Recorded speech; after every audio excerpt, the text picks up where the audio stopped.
Frank Loesser is like Cole Porter without the martini in his hand.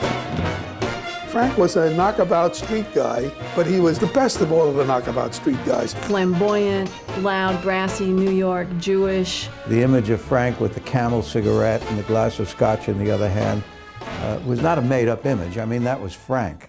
And I said to myself, sit down, you're rocking the boat. I said to myself, sit down, you're rocking the boat. His music went to your heart and your soul.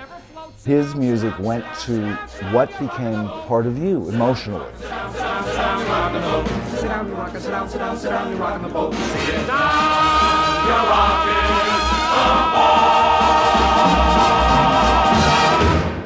How'd you like to love me? That's a honey. Pick me off my neckties. Save my money. Would you rise in wrath if I beat you to the bath each day? As a lyricist, he was able to capture the way people actually talked, but he elevated it so that it was more poetic. And the great thing about Loesser is that his music and his words are so accessible to ordinary people, and at the same time, they really do reflect a tremendous sophistication. He really understood language and really understood people. He was very, very curious about anybody. If he met somebody, he questioned you and just listened to what they would say.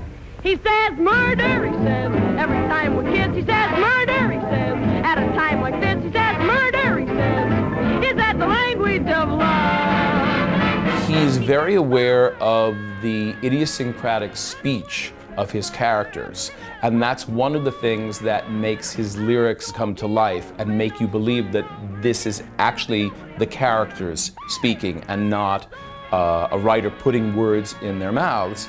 He says, chick, chick, you torture me, zoot. Are we living? I'm thinking of leaving him flat. He says, dig, dig, the jump the old ticker is given. Now he can talk plain